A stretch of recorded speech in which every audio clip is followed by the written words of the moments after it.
मी नेहमी एक गोष्ट सांगतो, मुंबईतला इकडचा आमचा एक कामगार होता.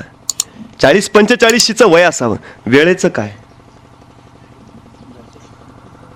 40-45चं वय असेल. संसार 20 वर्ष झालेला. नवरा बायको राजा राणीचा संसार सुखानं जगत होती.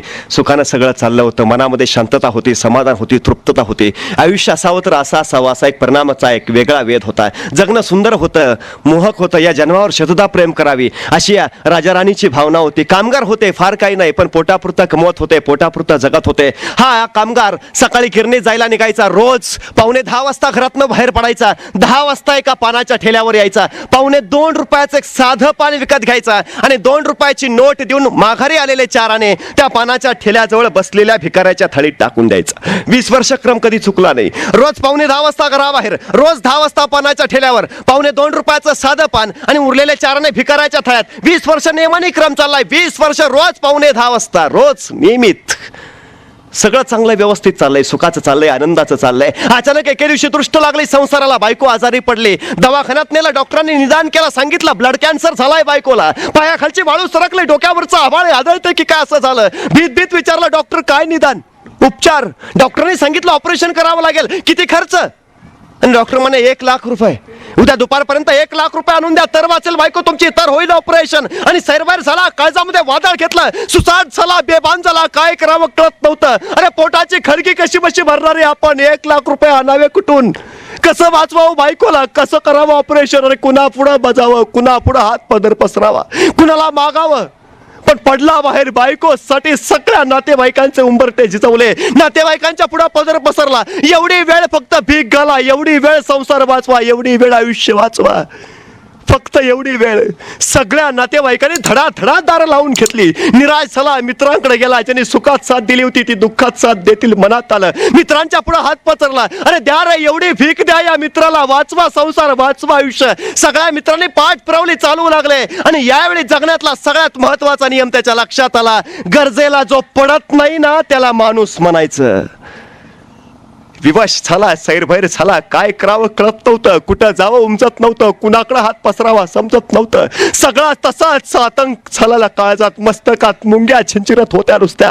आणि जिनं 20 वर्ष संसार केला माझा, जिनं सुखात दुःखात साथ दिली, जी प्रत्येक क्षणाला पाऊल उचलून माझ्या सोबत राहिली, अरे दुःखाचा वारा जिनं माझ्या कधी अंगाला लागू दिला नाही, डोळ्यात कधी पाणी येऊ दिलं नाही, ती माझी अर्धांगी. मरणाशी झुंज घेते आणि मी नवरा तिचा. तिच्यासाठी नाही गोळा करू शकत 1 लाख, नाही देऊ शकत साठी पैसे, नाही वाचवू शकत तिला.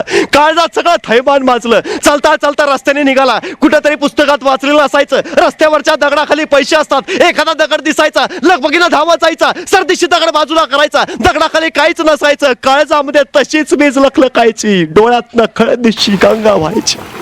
काळीच घट्ट करायचा, चालत राहायचा. समोर एखादा ग्रस्त यायचा. त्याला वाटायचं जणू माझ्याकडे बघतोय. पाहता पाहता वाटायचं अरे जणू मलाच पैसे द्यायला येतोय. धावत धावत त्याच्यापर्यंत जायचा. अरे पैसे देतोय आणि अचानक तो समोरचा ग्रस्त पकड देऊन सरदिशी बाजूला व्हायचा. पुन्हा काळजामध्ये एक सरदेशी वादळ फोडायचं. अरे नाही कुणी मदत करणार. निराश झाला, रडवू लागला हमसामशी. डोकं आपटून घ्यावंसं लागलं. अरे काय सांगू बायकोला, कसं जाऊ तिच्या समोर. दिवस संपला, रात्र झाली, सकाळ झाली. आता फक्त दुपार उरली हातात. नाही पैसे दिले तर नाही वाचणार बायको. काय करावं. चालत राहिला चौपाटीपर्यंत आला. अथांग समुद्रात बघितलं. अरे वाटलं द्यावा जीव. अरे जो नवरा नाही वाचवू शकत बायकोला, त्याच्या जिंदगानीत काय अर्थ. गेला गुडघ्यापर्यंत पाणी लागलं, कमरेपर्यंत. अरे डोकं बुडवलं, मान बुडवलं, गुदमरला, कोंडला, मेला. आणि अचानक सरदिशी उफाळून बाहेर आला.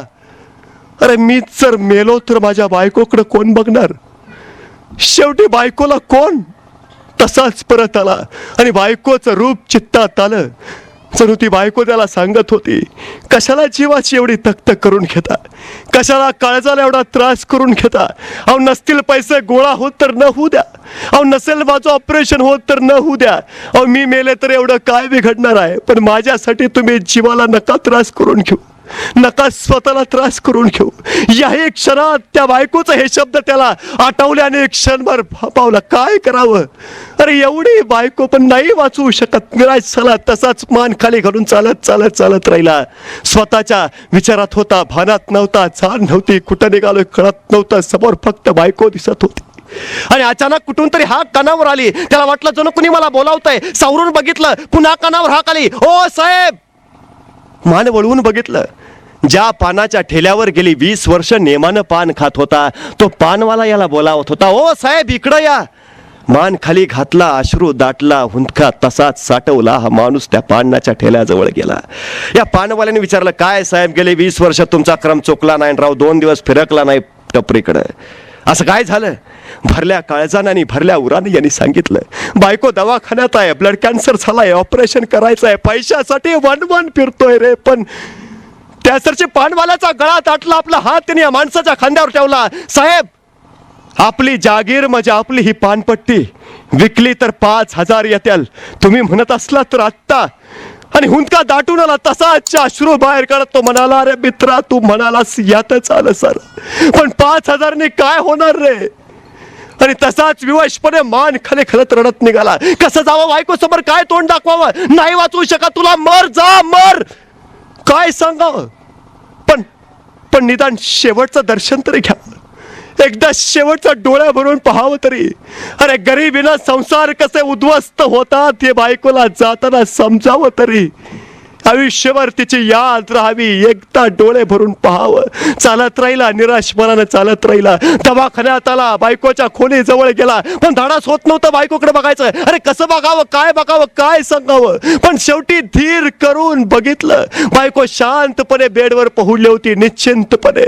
तिचा तो शांत प्रसन्न चेहरा बघितला आणि काळजात सर्दीचे प्रश्न चमकला. बायकोचं या अखेरचं दर्शन आणि क्षणात वादळ थरारला, शारला, रसाडसा रडायला लागला, हुंदका दाटला, डोळ्यातला अश्रू थांबेना, तसाच गुडघ्यात बसला, गुडघ्या डोकं खुपसून ढसढस रडायला लागला, नाही वाचवू शकत. आणि त्याचं ते रडणं सुरू असतानाच अचानक एक नर्स धावत आली, त्याच्या खांद्यावर हात ठेवला आणि सांगितलं, ओ साहेब सही करा या कागदावर, तुमच्या बायकोचं ऑपरेशन करायचं आहे. स्वर्ग भेटलाच आनंद झाला, ताट दिशी उडाला. अरे कुणी भरले 1 लाख, कुणी वाचवलं बायकोला, कुणी सावरला संसार, कोण आहे तो देव माणूस, कुणी भरले 1 लाख. बायकोनी कणल्याचा आवाज आला आणि नर्स सांगू लागली, तो फाटकं घोंगडं पांघरलेला मनुष्य दिसतोय ना, त्यांनी तुमच्या बायकोच्या ऑपरेशनचे 1 लाख भरले. तसा सुटला सुसाट, फाटक्या घोंगड्या घातलेला, अस्वच्छ कपडे, गावंढळ माणूस, विचित्र दिसणारा, पाठीमागून गेला, कडकडून मिठी मारली, तसाच पायावर पडला, पाय गच्च धरले, डोकं टेकलं पायाला. विचारलं, का वाचवलं संसार, का वाचवलंस आयुष्य, का वाचवलंस बायकोला, कोण आहेस तू, का भरलेस 1 लाख, कोण आहेस तू? मान वर करून बघितलं, आश्चर्याचा धक्का बसला. गेली 20 वर्ष ज्या पानाच्या ठेल्यावर पान खात होता आणि ₹2.25 पान खाऊन उरलेले 4 आणे ज्या भिकाऱ्याच्या थळीत टाकत होता, तो भिकारी याच्या बायकोच्या ऑपरेशनचे ₹1,00,000 भरून निघाला होता.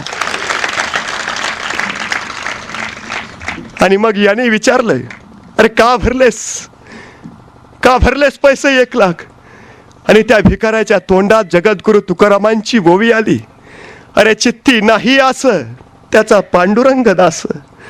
अरे गेली 20 वर्ष तू माझ्या थाळीत टाकत राहिलास, मी 1 दिवस तुझ्या थाळीत टाकलं म्हणून कुठं बिघडलं?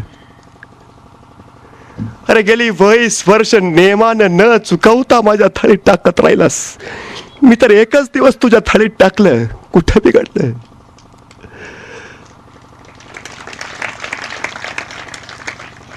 अरे व्हायचं असेल तर भिकारी व्हा, पण मनानं श्रीमंत असा. अरे पैशाने श्रीमंत होण्यापेक्षा मनाने श्रीमंत असला ना, तरच जगू शकाल आणि तरच जीवनात सार्थक होऊ शकाल. पैशानं श्रीमंत होण्यापेक्षा पैशाने भिकारी व्हा, पण मनानं श्रीमंत असा. कारण मनानं श्रीमंत असणारीच माणसं इतिहास घडवणारी ठरलीत. आमच्या पोरांना ते शिकवा, नाही कमावलेच पैसे तरी चालतील, पण मनानं श्रीमंत हो.